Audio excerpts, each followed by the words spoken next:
आप सभी योग साधकों का स्वागत है आपके अपने YouTube चैनल प्रशांत जी योगा हिंदी में।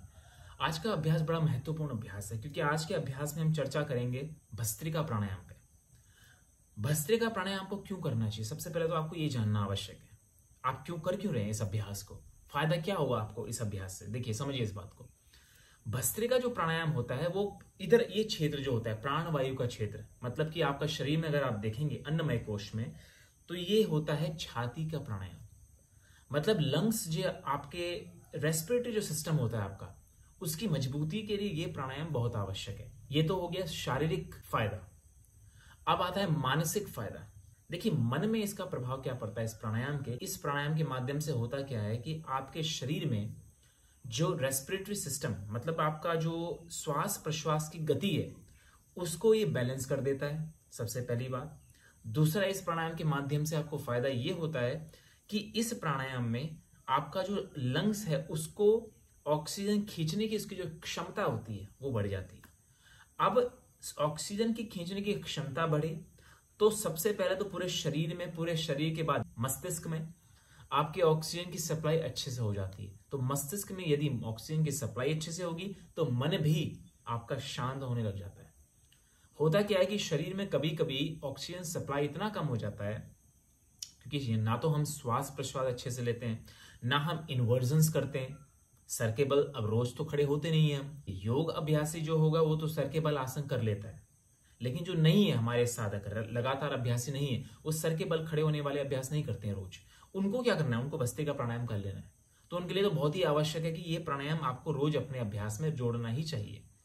अब तीसरा आता है आध्यात्मिक विकास के लिए ये प्राणायाम बहुत आवश्यक है क्योंकि इस प्राणायाम से आप अपने प्राणिक शरीर को सफाई कर देते हैं उसकी, क्योंकि प्राण का क्षेत्र है ये, ठीक है, ये जो लंग्स का एरिया प्राण का क्षेत्र है। इस प्राण के क्षेत्र की जो आपका प्राणिक कोश होता है उसकी सफाई के लिए ये प्राणायाम भी बहुत महत्वपूर्ण हो जाता है। तो आज के इस अभ्यास में हम करने की सही विधि, इसकी वेरिएशंस, क्योंकि बहुत सारे इसके वेरिएशंस होते हैं, हर व्यक्ति अलग अलग वेरिएशन के माध्यम से इस अभ्यास को सीख सकता है, कर भी सकता है और फायदा भी ले सकता है। फिर इसके बाद हम बात करेंगे कि इस अभ्यास में कॉन्ट्राइंडिकेशन, मतलब किसको नहीं करना चाहिए, ये हम अब अंत में रखेंगे इसको। तो पहले तो समझिए आप इस अभ्यास को करने की सही विधि।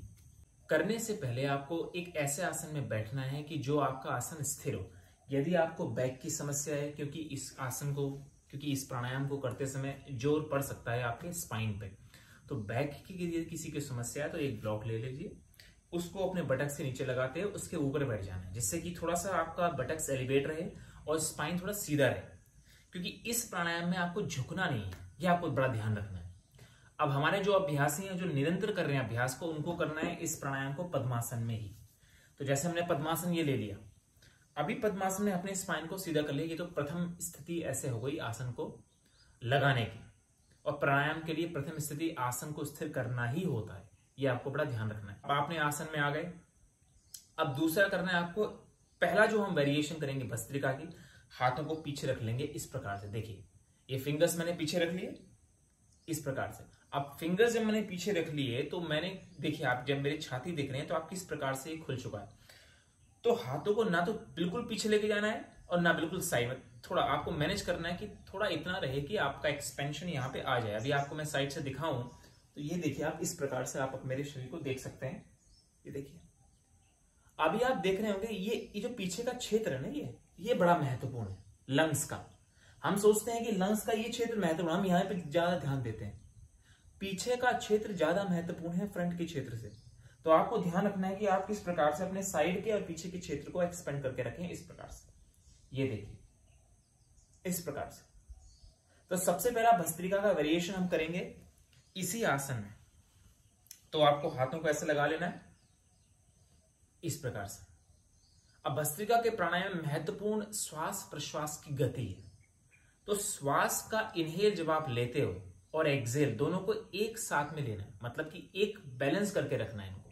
कपालभाति में हमने जो सीखा था, पूर्व के अभ्यास में हमने क्या सीखा था, हमने पेट को दबाया था अंदर इस प्रकार। ये देखिए हमने एक्सेल पे ज्यादा जोर दिया था, लेकिन भस्त्रिका का अभ्यास उससे गहरा अभ्यास है, उससे एडवांस का अभ्यास हो जाता है, क्योंकि इसमें श्वास की गति इनहेल में भी ध्यान देना है और एक्सेल की गति पे भी ध्यान देना है, और दोनों को मिला के भी रखना है। तो थोड़ा कठिन पड़ जाता है कुछ हमारे प्रारंभिक अभ्यासियों के लिए। तो उसकी कोई ज्यादा आपको सोचने की जरूरत नहीं, क्योंकि आज के अभ्यास के बाद आप पूरा समझ जाएंगे अच्छे से करने का तरीका और किस प्रकार से आपको सही प्रकार से इसको कर लेना है। तो देखिए, आपको मैं कुछ वेरिएशन बता दूंगा, तो इसी वेरिएशन में आपको अभ्यास को अपने गति देनी है। तो हाथों को रखिए इस प्रकार से पीछे, छाती खुल गया। अभी आपको गर्दन को देखिए इस प्रकार से उठा लेना है। ये देखिए, मेरा जो ये गर्दन का क्षेत्र है ये पूरा फ्री होना चाहिए, आपको नीचे नहीं रखना है इस प्रकार, ये भी आपको ध्यान रखना है। तो गर्दन ऐसे उठा लीजिए। तो गर्दन इतना भी नहीं उठाना है कि आपको ये स्ट्रेच हो जाए, स्ट्रेच भी नहीं करना है, इसको रिलैक्स ही रखना है। तो इतना उठाइए कि स्पेस भी बन जाए और स्ट्रेच भी ना हो। तो ये बहुत ही महत्वपूर्ण है। ये सारे इंस्ट्रक्शन आपको ध्यान देने होंगे अगर आपको इस अभ्यास को सही से सीखना है। तो ऐसे इस प्रकार से कर लिया। अब जिसके राउंड शोल्डर्स है उनके लिए तो बहुत ही महत्वपूर्ण वेरिएशन है ये। अब जो रेगुलर अभ्यास है इनको जरूरत नहीं है इसको करने की, तो बिल्कुल इस प्रकार से भी हाथों को रख के कर सकते हैं भस्त्रिका प्राणायाम को। लेकिन मैं पहले उनके लिए बता रहा हूं प्रथम अभ्यास, जो हमारे अभ्यासी रेगुलर नहीं है, तो उनको इसी प्रकार से सीखना है पहले। तो हमने इस प्रकार से रख लिया, पेट को उठा लिया। अब श्वास को 2 से 3 बार लंबी गहरी सांस आपको भर लेनी है और छोड़ देनी है। तो सबसे पहले सांस को लेंगे अंदर, छाती से लेना है सांस को, थोड़ा सा रुक जाना है 2 से 3 सेकेंड, फिर छोड़ देना है। फिर श्वास को पुनः भरना है, छोड़ देना है, फिर भर लेना है, छोड़ देना है। तो 3 बार हमने इसका अभ्यास कर लिया। क्योंकि हमने लंग्स को प्रिपेयर कर लिया। अब आता है अभ्यास। अब इस अभ्यास में क्या करना है कि आपको श्वास को तीव्र गति से अंदर लेना है। देखिए, श्वास लिया, देखा आपने, मैंने फोर्सफुली श्वास को अंदर खींचा और ये क्षेत्र मैंने ज्यादा फोकस किया। हमने छाती से श्वास को अंदर खींचा और थोड़ा सा 1-2 सेकंड वहां पे रुकिए पहले। तो फिर श्वास को तीव्र गति से छोड़ देना है आपको बाहर की तरफ। ये देखिए, अभी बिना इंस्ट्रक्शन मैं आपको 3 बार करके इसको बताता हूं, तो आपको ध्यान आ जाएगा कि कैसे। तो श्वास को तीव्र भरना है, थोड़ा 2 सेकंड रुकेंगे, फिर तीव्र छोड़ देना है, फिर अगेन दोबारा से तीव्र भरना है, 2 सेकंड रुकेंगे, तीव्र छोड़ देना है। तो 3 बार मैं आपको बताता हूं, आपको समझ में आएगा। ये देखिए, छाती खोला, हाथों को पीछे रखा, फिंगर टिप्स को लगाते हुए। अब देखिए, आंखों को बंद करेंगे, 2 से 3 बार गहरी लंबी सांस लेने के बाद एक्सहेल कर लेंगे पूरा। फिर अभ्यास प्रारंभ।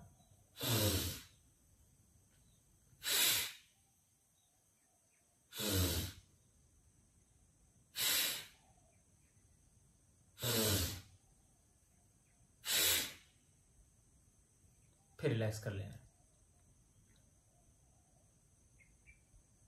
समझे आप? तो मैंने श्वास को तीव्र भरा, थोड़ा रुके। ज्यादा ऐसा नहीं करना है कि आपको कोई दूसरी वीडियो आपने देख लिया तो आप ऐसा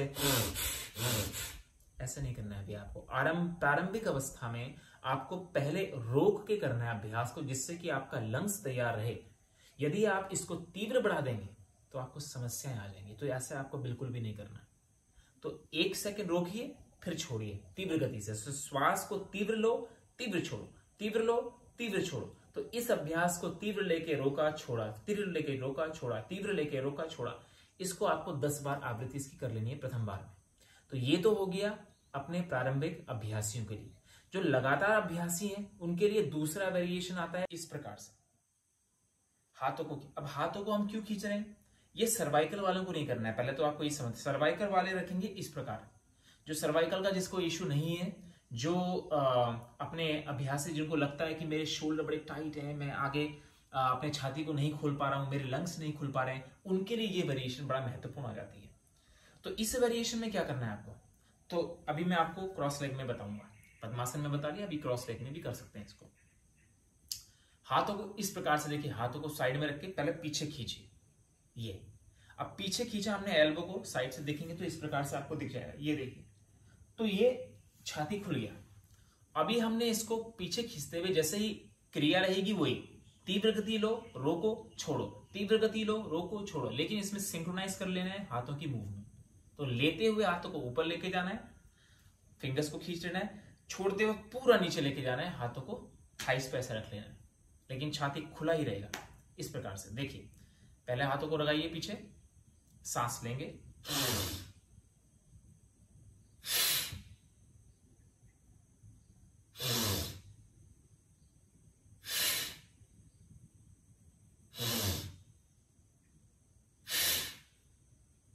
ये देखिए, तो इस प्रकार से हाथों को लेंगे सिंक्रोनाइज करके, तो तीव्र गति से श्वास को लेना है, नीचे लेके जाएंगे, तीव्र गति से छोड़ देना है।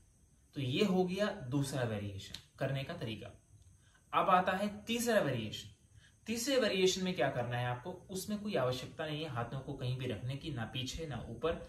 एक मुद्रा बना लीजिए, या तो आप मुद्रा चिन्ह और ज्ञान मुद्रा की कर लीजिए, या फिर ये आदि मुद्रा, ये बड़ा महत्वपूर्ण मुद्रा है, इसको भी आप कर सकते हैं। थंब को लगाइए अपने रूट पे, स्मॉल फिंगर के, फिस्ट बनाइए, हाथों को इस प्रकार से रखिए, लेकिन शोल्डर पीछे ही रहेंगे, छाती खुला ही रहेगा, और बिना हाथों की मूवमेंट, बिना शरीर की मूवमेंट, केवल ध्यान देना है अपनी छाती की श्वास प्रश्वास की तीव्रता पे। ये देखिए 3 बार इसको भी करके बताऊंगा। देखिए, श्वास छोड़िए पहले पूरा, स्टार्ट।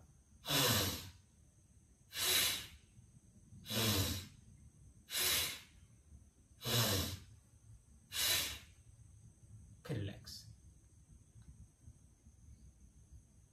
तो 3 ये वेरिएशन होगी। अब समझिए बहुत ही महत्वपूर्ण बात, जो हमारे बहुत सारे अभ्यासी गलत भी कर सकते हैं। जब आप भस्त्रिका का अभ्यास कर रहे होंगे, तो आप जब देखिए नासिका को देखिए मेरी, तो आप कर रहे होंगे तो इस प्रकार से कर रहे होंगे, तो जोर बड़ा पड़ जाता है। देखिए, देखा आपने, दोबारा देखिए, ये देखिए जोर पड़ रहा है। तो सबसे महत्वपूर्ण बात आपको ये रखनी है ध्यान में, कि आपको नासिका को खोल के रखना है इस अभ्यास में, इस प्रकार।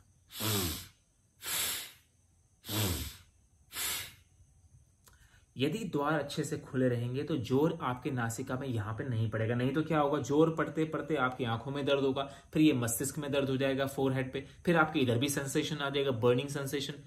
तो ये बड़ा ही कठिन आपको पड़ जाएगा करना। तो इसलिए बहुत ध्यान में रखना है कि आप इस अभ्यास को, नासिका को खुला रखें, ये बहुत ध्यान। 3 वेरिएशन मैंने बताई आपको। तीनों वेरिएशन को आपको 10 आवृत्ति कर लेनी है।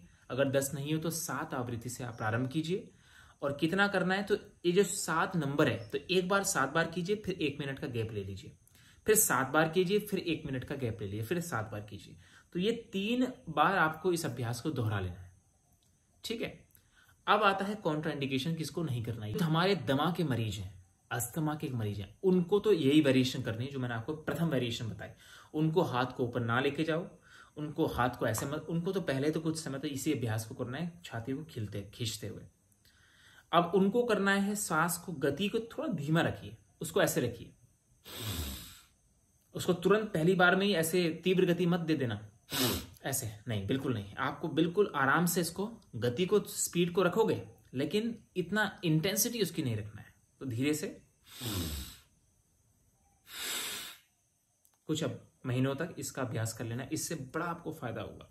इससे आपके लंग्स बड़े मजबूत हो जाएंगे, आप देखेंगे धीरे धीरे। तो ये आवृत्ति आपको तीनों ही करनी, 3 बार, 7 7 7। अब आता है दूसरा, कि जो हमारे जिनको कोल्ड है उनको तो बिल्कुल नहीं करना है। जब आपको कोल्ड हो रहा हो, फीवर में भी बिल्कुल नहीं करना है। जब आपको लगता है कि आपका शरीर बिल्कुल वीक फील कर रहा है, उस समय भी नहीं करना है। नहीं तो आपके शरीर में वो एनर्जी का जो सर्कुलेशन है वो अस्त व्यस्त हो जाएगा, आप और टायर्ड फील करेंगे। आपको करना केवल उस समय है जब आप शांत हो मन, और आप सुबह प्रातः काल में इसको कर लेना है। ना इवनिंग में करना है, ना दिन में करना है, प्रातः काल में ही बड़ा महत्वपूर्ण आपको इसको अभ्यास को कर लेना है। आपको इस अभ्यास को करना है अपने स्नान के बाद, स्नान से पहले मत करिएगा। स्नान से क्या होता है कि आपके जो छिद्र होते हैं शरीर के, वो खुल जाते हैं। तो जब आप इस अभ्यास को, प्राणायाम को करते हैं, तो शरीर में जो गर्मी होती है, उस गर्मी से आपके शरीर के छिद्रों से आपका जो जितना टॉक्सिन है वो बाहर भी निकलना लग जाता है। तो स्नान के बाद ही करें, उससे पहले ना करें। नहीं तो उससे पहले करने से बाद क्या होगा, टॉक्सिन्स शरीर में तो पहले से ही आपके शरीर में टॉक्सिन्स हैं, इस अभ्यास के बाद वो टॉक्सिन पूरे शरीर में वितरण करने लगते हैं।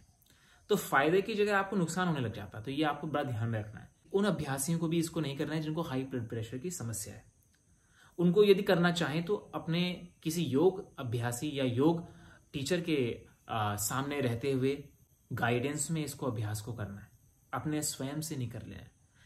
तो ये तो हो गया बेसिक कॉन्ट्राइंडिकेशन, किसको नहीं करना है। मैंने आपको 3 वेरिएशन भी बता दी, किस प्रकार से आप कर सकते हैं, फायदा आपको क्यों करना है ये भी मैंने आपको पहले बताया था।